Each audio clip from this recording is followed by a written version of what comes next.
મેષ રાશિ, આગામી 7 દિવસ ખુશીઓથી ભરેલા રહેશે. તમારા 5 સૌથી મોટા સપના સાકાર થવાના છે. જૂનના આ અઠવાડિયાને તમે વર્ષો સુધી યાદ રાખશો. છેલ્લા 6 મહિનામાં તમે જે ઉતાર ચઢાવ જોયા છે તે બીજું કોઈ જોઈ શકશે નહીં. તમારા પોતાના લોકોએ તમને દગો આપ્યો છે. મિત્રો, તમારી મહેનતનું ફળ કોઈ બીજાએ લઈ લીધું. જીવન ક્યાંક અટવાઈ ગયું હોય તેવું લાગતું હતું. તમે જે પીડા અને દુઃખ સહન કર્યું છે તેનો હિસાબ હવે આ 7 દિવસોમાં લેવામાં આવશે. બીજું કોણ કરશે? ગુરુ અને શુક્ર બંને કરશે. મિત્રો, 8 જૂને ગુરુ અને શુક્ર બંને કર્ક રાશિમાં એકબીજાને મળશે અને કર્ક રાશિ તમારા ચોથા ભાવમાં હાજર છે અને ચોથા ભાવમાં ગુરુ અને શુક્રનો આ યુતિ તમારા બંધ ભાગ્યના દરવાજા ખોલવા જઈ રહી છે.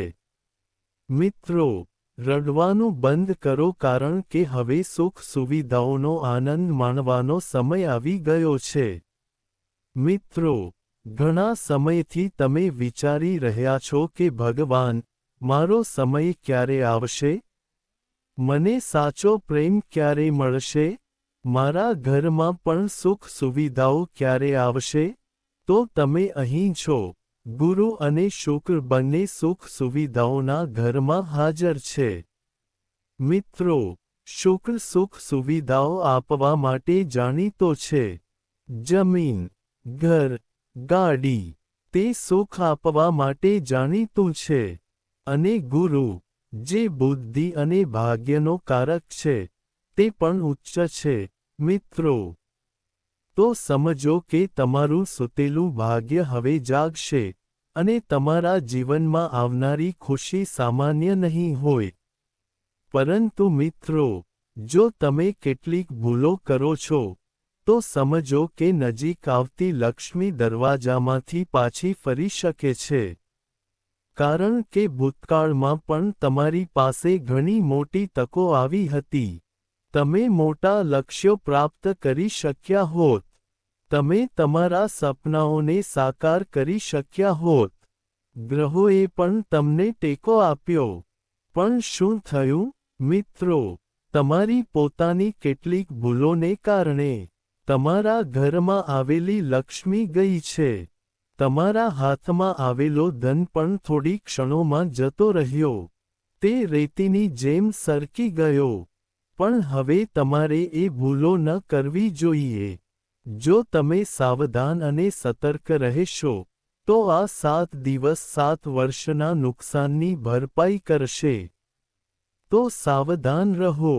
પણ જુઓ મિત્રો, તમારી રાશિ મેષ છે. તેનો સ્વામી મંગળ છે જે હાલમાં તમારા લગ્નમાં બેઠો છે. તમે જેટલું આપો છો તેટલું કોઈ તમને આપવાની શક્તિ ધરાવતું નથી. હા, મિત્રો, ભલે તમે પ્રેમ કરો છો, પણ તમે અપાર પ્રેમ વરસાવો છો. બદલામાં તમને ક્યારેય આટલું બધું મળી શકતું નથી. તમે લોકોને જેટલા પૈસા આપો છો, તમે બીજાઓને જેટલું આપો છો, જેટલું દાન કરો છો તેટલું કોઈ તમને આપી શકતું નથી. તમે લોકોને જેટલો સમય આપો છો, જેટલું સમર્પણ આપો છો, તેટલું ન તો તમારી પોતાની વ્યક્તિ આપી શકે છે, ન તો કોઈ અજાણી વ્યક્તિ, ન તો કોઈ મિત્ર આપી શકે છે, ન તો તમારો જીવનસાથી આપી શકે છે. કારણ કે તમે મેષ રાશિના છો. બીજાઓ સાથે રહેવાની તમારી ક્ષમતા ખૂબ મોટી છે. તમે પણ લૂંટ કરો છો. તમારા મિત્રોને લૂંટતી વખતે તમે સંપૂર્ણપણે બરબાદ થઈ જાઓ છો, તો પણ તમારા ચહેરા પર સ્મિત દેખાતું નથી. કારણ કે તમારું હૃદય ખૂબ મોટું છે. પણ શું કરવું? ઘણીવાર તમે જ એવા છો જેમને તમારા મિત્રો દ્વારા દગો આપવામાં આવે છે.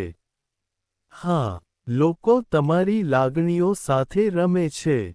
પણ મિત્રો, આ 7 દિવસો દરમિયાન તમારે તમારા આ વલણને નિયંત્રિત કરવું પડશે.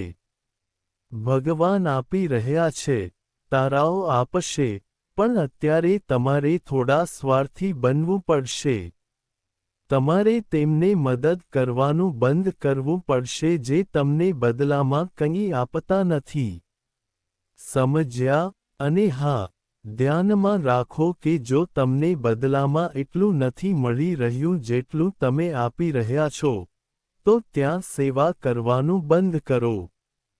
કારણ કે તમારો સ્વામી મંગળ છે, તેને તમે મફતમાં લોકોની સેવા કરો તે ગમતું નથી. દાન એક અલગ બાબત છે. એ વાત સાચી છે, પણ જો તમે કોઈને પ્રેમ કરો છો, તો પણ કોઈ તમારી લાગણીઓનું સન્માન કરતું નથી. બદલામાં તમને એટલો પ્રેમ મળતો નથી. તમે લોકો પાસેથી ઊંચી અપેક્ષાઓ રાખો છો, પણ તેઓ તમારી અપેક્ષાઓને તોડી નાખે છે. તેથી, તમારે હવે આવું ન કરવું જોઈએ, કારણ કે મંગળ તમને આના કારણે નબળા પાડે છે. તેથી, ધ્યાનમાં રાખો, તમે જે આપો છો તે પાછું મેળવવું જોઈએ. જો તમે નહીં આપો, તો બંધ કરો. મફત સેવા આપવાનું બંધ કરો. તમારે લોકોને નમન કરવાનું શીખવું પડશે. એક વાત ધ્યાનમાં રાખવા જેવી છે. તમારી રાશિ મેષ છે. 4-5 મહિના પહેલા તમે પ્રતિજ્ઞા લીધી હતી કે હવે હું ફક્ત મારા પર ધ્યાન કેન્દ્રિત કરીશ. હવે હું મારા ધ્યેય પર ધ્યાન કેન્દ્રિત કરીશ. હવે હું ઘણા લોકોને મદદ કરીશ નહીં. હું લોકોને કોઈ કામનો નહીં રહીશ. પણ શું થયું? થોડા જ દિવસોમાં, તમારો નિર્ણય ડગમગી ગયો. તે તૂટી ગયો. મિત્રો, તમે ફરીથી એ જ ભૂલો કરી. તમે ફરીથી એ જ લોકો માટે ઉપયોગી બન્યા જેમણે તમારો ફાયદો ઉઠાવ્યો. પણ હવે તમે આ કરી શકતા નથી. આ 7 દિવસમાં શું બદલાવ આવશે? ખૂબ ધ્યાનથી સાંભળો. તમારી રાશિ મેષ છે અને તમારો સ્વામી મંગળ છે. તમારો સ્વભાવ થોડો ઉગ્ર છે. તમારો ગુસ્સો ક્યારેક તમને નુકસાન પણ પહોંચાડે છે. તમે ગુસ્સામાં પોતાને નુકસાન પહોંચાડો છો. તમે તમારા પોતાના કમાયેલા પૈસાનો પણ નાશ કરો છો. ક્યારેક ગુસ્સામાં તમારી નોકરી છોડી દો છો. ગુસ્સામાં તમે તમારા પરિવારના સભ્યોને બકવાસ બોલો છો. જેના કારણે તમારા સંબંધો પણ તૂટી ગયા છે. શું આવું નથી થતું, મિત્ર? સામાન્ય રીતે તમે જ છો જે બધું અંદરથી બંધ કરી રાખો છો. તમે વિચારો છો કે મારા કારણે કોઈને ક્યારેય દુઃખ ન થવું જોઈએ. પણ શું કરવું? દરેક વસ્તુની ક્ષમતા હોય છે. દરેક વસ્તુની એક મર્યાદા હોય છે. જ્યારે મર્યાદા ઓળંગી જાય છે, તો મિત્રો, આ જ્વાળામુખી ફાટી નીકળે છે, અને પછી તમે દુષ્ટ બની જાઓ છો. જો એમ હોય, તો કોમેન્ટ કરો. મિત્રો, જુઓ, આ 7 દિવસોમાં તમારા જીવનમાં મોટા ફેરફારો આવવાના છે. તમારે સાવચેત રહેવું પડશે, નહીં તો મિત્રો, જેમ મેં પહેલા કહ્યું છે, ખુશીઓ આવતાની સાથે જ રોકાઈ શકે છે. ચાલો હવે વિગતવાર જાણીએ અને કોમેન્ટ બોક્સમાં જય શનિદેવ ચોક્કસ લખો. શનિદેવ તમારા પર ઘણા આશીર્વાદ વરસાવશે. જુઓ મિત્રો, આ અઠવાડિયાનું સૌથી મોટું ગ્રહ ગોચર કર્ક રાશિમાં ગુરુ સાથે શુક્રનું મિલન છે. જ્યારે ગુરુ અને શુક્ર કર્ક રાશિમાં મળે છે, ત્યારે સુખ સુવિધાઓમાં ચોક્કસ વધારો થશે. જો કોઈ ઘરનું બાંધકામ ચાલી રહ્યું હતું, અટકી ગયું હતું, તો તે ફરીથી શરૂ થશે. મિલકત ખરીદવાના છો, ઘર બનાવવાના છો, તો હવે આ 7 દિવસમાં તમારા કોઈ સોદાને અંતિમ સ્વરૂપ આપી શકાય છે. ઘરમાં કોઈ નવી ઇલેક્ટ્રોનિક વસ્તુ આવી શકે છે. તમારા ઘરમાં એસી, રેફ્રિજરેટર અથવા કંઈક આરામદાયક વસ્તુ આવી શકે છે. ગાદલું જેવું. જો તમે કંઈક આરામદાયક વસ્તુ ખરીદી હોય અને વાહન ઇચ્છતા હોવ, તો તમને આ દિવસોમાં તે પણ મળી શકે છે. તમારી પાસે ઘણા સમય પહેલાંની યોજના રદ કરવામાં આવી હતી. તે યોજના મુલતવી રાખવામાં આવી હતી. તે યોજના હવે આ 7 દિવસમાં બની શકે છે. તો તૈયાર રહો. વધુમાં, તમારી માતાનું સ્વાસ્થ્ય, જે છેલ્લા કેટલાક સમયથી બગડી રહ્યું છે, તે પણ ગુરુ અને શુક્રના આશીર્વાદને કારણે સુધરવાનું છે. આ ભાવના તમારી માતા, મિત્રો સાથે પણ સંબંધિત છે. અને અહીં પણ મિત્રો, જો શુક્ર હોય, તો સમજો કે હવે તમારી માતા સાથેના તમારા સંબંધોમાં પણ સુધારો થશે. આ ઉપરાંત, ધ્યાનમાં રાખો કે શનિ 12મા ભાવમાં બેઠો છે. જ્યારે શનિ 12મા ભાવમાં બેઠો હોય છે, ત્યારે તમારે તમારા ખર્ચા થોડા ઓછા કરવા જોઈએ. તમારે તમારા ખર્ચાઓ પર નિયંત્રણ રાખવું જોઈએ. તમારે બિનજરૂરી ખર્ચ ન કરવો જોઈએ. કેટલાક લોકો એવા હોય છે જે દેખાડા માટે પૈસા ખર્ચ કરે છે, તેથી તમારે તે ઘટાડવું જોઈએ. શનિ રેવતી નક્ષત્રમાં ગોચર કરી રહ્યો છે. તો અહીં તમારે ધ્યાનમાં રાખવું જોઈએ, ખાસ કરીને મેષ રાશિના લોકોએ, કે અત્યારે મારે બિનજરૂરી પૈસા ખર્ચવા જોઈએ નહીં. અત્યારે મારે વ્યભિચાર પર ખર્ચ ન કરવો જોઈએ. હું જુગાર રમવા માંગતો નથી, કે હું શોર્ટકટ પણ લેવા માંગતો નથી. કારણ કે શનિ 12મા ભાવમાં છે, ખર્ચના ભાવમાં. તેથી સમજો કે જો તમે ખોટી જગ્યાએ પૈસા ખર્ચશો, તો તમને મોટું નુકસાન થઈ શકે છે. તમારે શનિનો ક્રોધ સહન કરવો પડી શકે છે. સાવચેત રહો. મિત્રો, બુધ, જે 3જા ભાવમાં છે, તે તમારા પોતાના ભાવમાં છે. તો, મિત્રો, આ સમયે, તમે તમારી બુદ્ધિ અને તમારા કાર્યો દ્વારા તમારા જીવનને ખૂબ સારી રીતે સંચાલિત કરવાના છો. તમને ખ્યાલ આવશે કે ભગવાન મારા મિત્ર છે. ભગવાને મને બચાવ્યો છે. આ સમય દરમિયાન તમે આ સમજી શકશો. કોઈક શક્તિ છે જે, તે હંમેશા મને દુઃખમાંથી બહાર કાઢે છે, અને આ 7 દિવસો દરમિયાન તે જ શક્તિ તમારી સાથે રહેશે. પછી ભલે તે તમારા પરિવારના દેવતા હોય, તમારા મનપસંદ દેવતા હોય, અથવા તમે જેના પર વિશ્વાસ કરો છો તે કોઈ હોય, તમને ખબર પડશે. જો તમે કોઈ સમસ્યામાં ફસાયેલા છો, તો તમે તેમાંથી બહાર નીકળી શકો છો. તો, આ ખૂબ જ સારું છે. તમે આ અઠવાડિયે તમારા મનથી ઘણું બધું પ્રાપ્ત કરી શકો છો. હું સાવચેતીઓ પણ સમજાવીશ, તેથી ઉતાવળ કરશો નહીં. વિડિયો ચૂકશો નહીં. મિત્રો, મંગળ પોતાના ઘરમાં છે.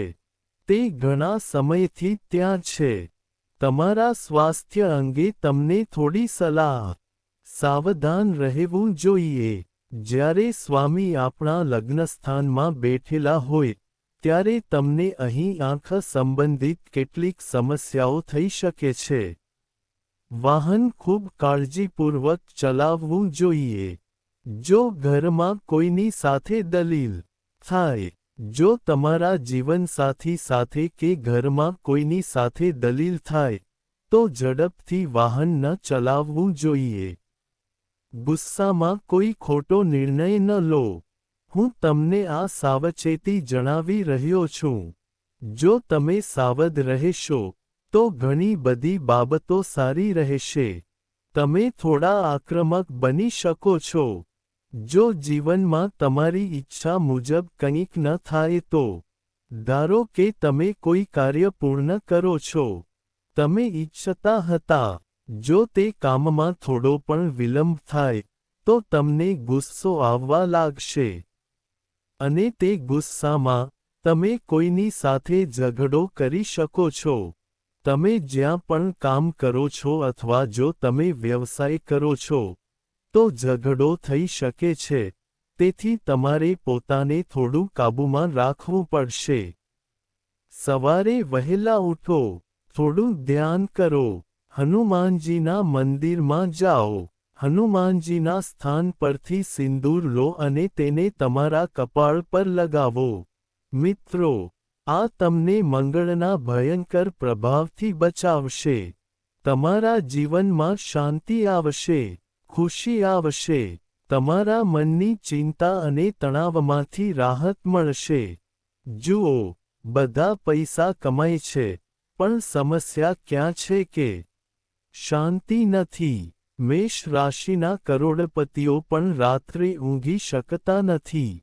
અને કેટલાક એવા પણ છે જે મહિને 10,000 15,000 કમાય છે. તેઓ પણ રાત્રે સારી ઊંઘ લે છે. તેઓ ચિંતામુક્ત છે. તો ખરેખર ધનવાન કોણ છે? કરોડો કમાવનાર કે 15,000 કમાવનાર? ટિપ્પણીઓમાં મને કહો, ખરેખર ધનવાન કોણ છે? જુઓ, દરેક વ્યક્તિ કેમ કમાય છે? તેઓ કમાઈ રહ્યા છે જેથી તેઓ એવી સ્થિતિમાં પહોંચી શકે જ્યાં તેઓ ચિંતાઓ અને તણાવથી મુક્ત હોય અને સરળતાથી પોતાનું જીવન જીવી શકે. તમારા પરિવાર સાથે સુખી અને શાંતિપૂર્ણ જીવન જીવો. તમે બસ આટલું જ ઈચ્છો છો, ખરું ને? વ્યક્તિનું મન ચિંતાઓથી મુક્ત હોવું જોઈએ.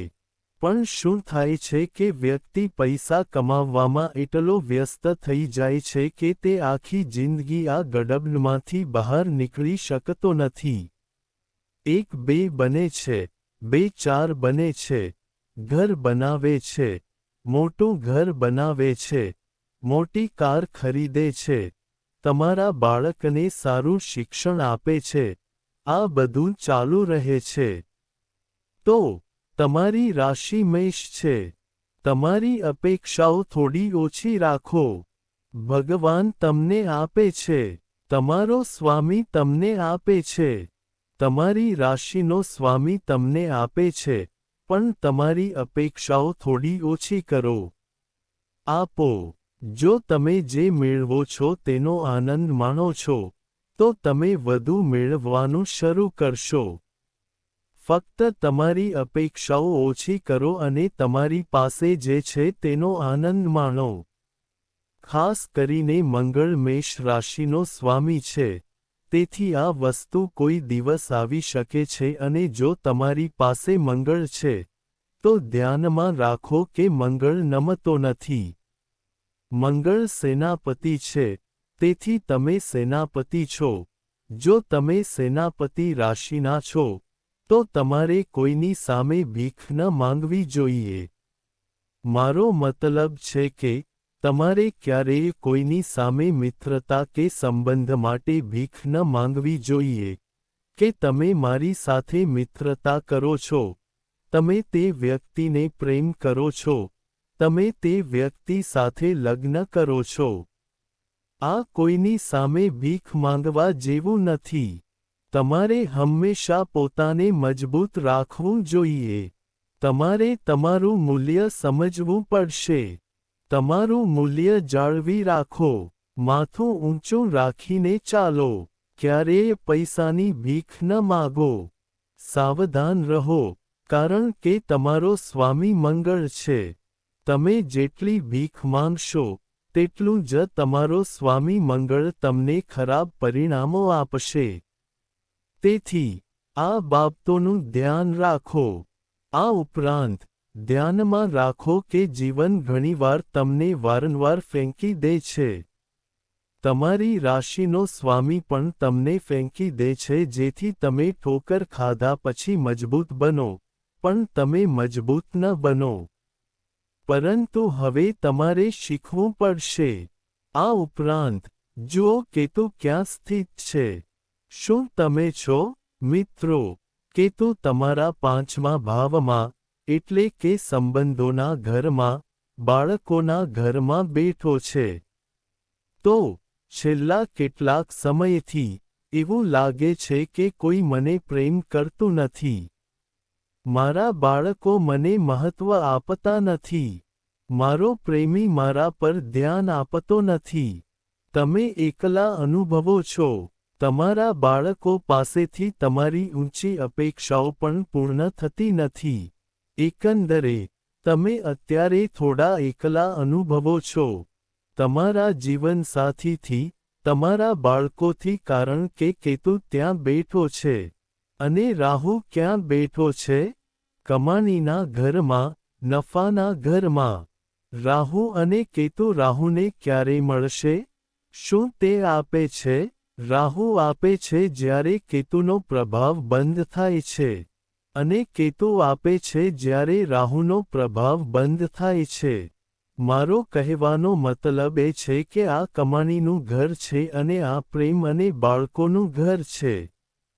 તેથી જો તમને પ્રેમ મળે, જો તમને બાળકોનું સુખ મળે, જો તમને તમારા બાળકો તરફથી કોઈ મોટી સિદ્ધિ મળે, તો અહીં આવક આવવાનું બંધ થઈ જશે.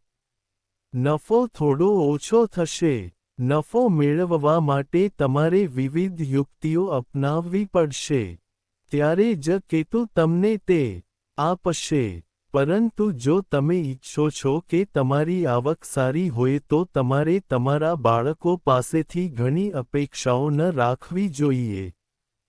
હા, જો તમે વધારે પ્રેમમાં ન પડો, તો તમને અહીં ઘણો નફો મળશે. તમને તે પુષ્કળ પ્રમાણમાં મળશે.